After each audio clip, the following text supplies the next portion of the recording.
UFC 305 खत्म हो गई। क्या बेहतरीन रिजल्ट। सबसे पहले भाई मिठाई खाओ। हैं ये किस खुशी में खाएंगे दोस्तों मिठाई? ये तो इसको तो कड़वी लगेगी मिठाई, क्योंकि इसका फाइटर तो हार गया। इजराइल आदेसाना हार गया, लेकिन मिठाई खाने में कुछ नहीं आता। लेकिन डीडीपी ड्रिकस डुप्लेसिस भाई क्या फाइट लड़ी उसने यार, जबरदस्त। मीठा हो रहा, मेरे को कड़वा हो रहा है क्योंकि इजराइल आदेसाना हार गया। लेकिन हरा देगा उसको, हरा देगा। तीसरे राउंड तक तो हरा ही दिया था, 2 राउंड जीत चुका था, फर्स्ट और थर्ड, लेकिन ऐसा नहीं है। मैं बताता हूँ क्या है। ड्रिकस डुप्लेसिस की मैंने हर फाइट देखी है, वो हर फाइट में ना ऐसा ही लगता है कि हारने वाला है। शायद ये उसकी स्ट्रेटेजी हो सकती है कि मैं इसको शो करूँ कि मैं थक गया हूँ। पहले राउंड में क्या हुआ? पहले राउंड में आदेसानिया और ड्रिकस डुप्लेसिस ने काफी अच्छी शुरुआत की, लेकिन अगर हम पंचेस देखें तो आदेसानिया के बेस्ट थे और फॉरवर्ड प्रेशर कर रहे थे ड्रिकस डुप्लेसिस। तो पहला राउंड तो मेरे हिसाब से आदेसानिया पे ही रहा था, जजेस ने भी आदेसानिया को ही दिया था पहला राउंड। अब पता नहीं जजेस ने क्या किया, लेकिन भाई डुप्लेसिस ने मेजर किया, उसको देखा। आदेसानिया ने भी अच्छा प्रेशर किया। हाँ, मैंने भी पहला राउंड आदेसानिया को ही दिया। क्यों? क्योंकि उसमें आदेसानिया ने अच्छी लेग किक्स मारी, बिल्कुल, और फॉरवर्ड प्रेशर बना के रखा डुप्लेसिस के ऊपर। समझ नहीं आया डुप्लेसिस को क्या हो रहा है। उसके बाद दूसरा राउंड स्टार्ट हुआ। क्या हुआ दूसरे राउंड में? और दूसरे राउंड में डुप्लेसिस ने उसको पता चल गया कि मेरे तो कुछ होने नहीं वाला, तो उसने रेसलिंग शुरू कर दी। डुप्लेसिस एक अच्छा रेसलर है, उसने रेसलिंग स्टार्ट करी, लेकिन आदेसानिया ने, जैसा कि हमने पिछली वीडियो में कहा था, टेक डाउन डिफेंस बहुत तगड़ा दिखाया। लेकिन वो जो सेकंड राउंड में उसने जो एकदम स्टैंडिंग वाला नीचे गिराया, वो सबसे बेस्ट लगा मेरे को रेसलिंग में। उसने आदेसानिया को पकड़ दिया और उसी स्टांस में गिरा दिया, तो वो सबसे बेस्ट था। दूसरे राउंड में बात करें ड्रिकस डुप्लेसिस के द्वारा, दूसरा राउंड डुप्लेसिस ने बहुत अच्छा लड़ा। उसने लेग किक्स भी थ्रो की, पंचेस भी थ्रो किए, लेकिन मैंने एक चीज नोटिस कर रहा था कि डुप्लेसिस तो अपने आप को सेव कर रहा था, करके रखता पूरा फुल गार्ड। हाँ, तो आदेसानिया ने स्ट्रेटेजी बनाई कि मैं इसके मिड सेक्शन पे फोकस करूंगा, लेग किक्स मारूंगा।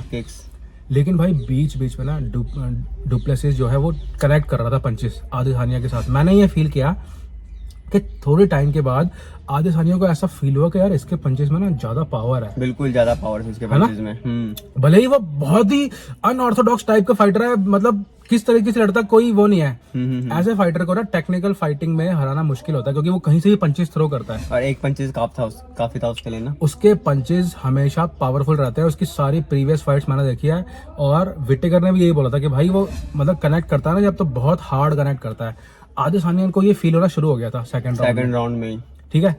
और थर्ड राउंड में उसने क्या बोलते हैं, अपने दूरी बनाए के रखी आदेसानिया ने, और वो क्या बोलते हैं, अपने स्टांस से पंचेस फेंकता रहा डुप्लेसिस के ऊपर। जैसे फर्स्ट राउंड में तो वो आगे जाके प्रेस करके पंच मार रहा था, लेकिन थर्ड राउंड में जब हमने देखा तो आदेसानिया खड़े पंच थ्रो करने के फिराक में था।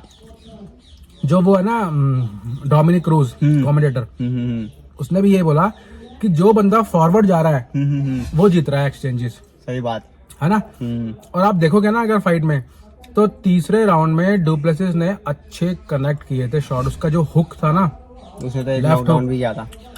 आदेसानिया को फील हो गया था, क्योंकि मेरे को ना वो वाली फाइट याद आ रही थी पसीना यान ब्लाहोविच की।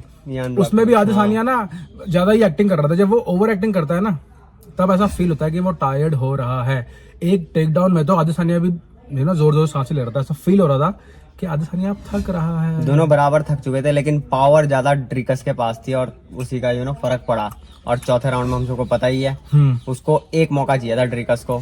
उसने जो लेफ्ट और राइट के कॉम्बिनेशन थ्रो किए ना, उसको गिरा के देन टेक डाउन किया और फिर चोक। और खाओ ना मिठाई। अब नहीं खाऊंगा मैं मिठाई। क्यों? अब आदेसानिया ने कड़वा कर दिया है। तो मोटा ये था कि ड्रिकस डुप्लेसिस एक अच्छा प्लान लेकर आया था। बिल्कुल। हालांकि जो आदेसानिया है ना, आदेसानिया की टीम में कौन कौन है? डैन हुकर और वो काई कारा फ्रांस और आदेसानिया, है ना। और एक और था वो प्रीलिम्स में था फाइटर। जो डैन हुकर था ना, उसका भी प्लान यही था कि जब वो टेक डाउन करेगा गैमरॉट, तो वो उसके टेक डाउन को रोकेगा, और रोकते ही जब वो खड़ा होगा तो वो जाएगा फॉरवर्ड प्रेशर डालेगा। आदेसानिया भी यही प्लान लेकर आया था। लेकिन भाई डुप्लेसिस जब भी वो फॉरवर्ड प्रेशर डालता है ना, तब एक जैब या एक पंच कनेक्ट करता था डुप्लेसिस, और आदेसानिया को रियलाइज करता था कि भाई मेरे पास पावर है, और वो पावर उसने लास्ट में दिखाई जब उसने कनेक्ट किया ना 2-3 शॉट, तो आदेसानिया ने बोला भाई, वो पूरा हिल चुका था, जब वो ऐसे करता है ना आदेसानिया, तब फील कर लो कि भाई हो गया काम, खत्म होने वाला है। और उसके बाद उसको गिराया, बिल्कुल और उसका एक्सपीरियंस इतना तगड़ा है ना भाई, गिराते ही उसने उसकी नेक, पकड़ ली, जो कि उसने फर्स्ट राउंड में भी कर दिया था, है ना। हाँ लगभग पकड़ लिया था, लेकिन आदेसानिया ने क्विक मूवमेंट के थ्रू छूट गया था हाँ, उससे। और इस बारी वो छूट नहीं पाया और टैप कर दिया। रियल उससे पता चलता है अफ्रीकन ना कितना चैंप, थक गया हो। रियल अफ्रीकन चैंप कौन है? हाँ, अब आदेसानिया की वो वायरल हुआ था ना कि रियल अफ्रीकन कौन है, अब बता दिया ड्रिकस ने कि रियल अफ्रीकन कौन है। कौन है रियल अफ्रीकन, और बाद में अच्छा हैंडशेक वगैरह भी किया उन्होंने। भाईचारा ऑन टॉप रहा दोनों का लास्ट में।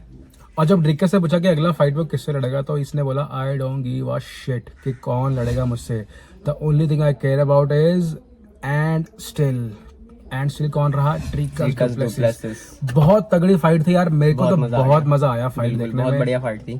इसका तो दिन खराब हो गया क्योंकि इसने कहा था कि आदेसानिया एक्चुअली इसका फेवरेट फाइटर है ना। बिल्कुल। अब आदेसानिया क्या करेगा अगला?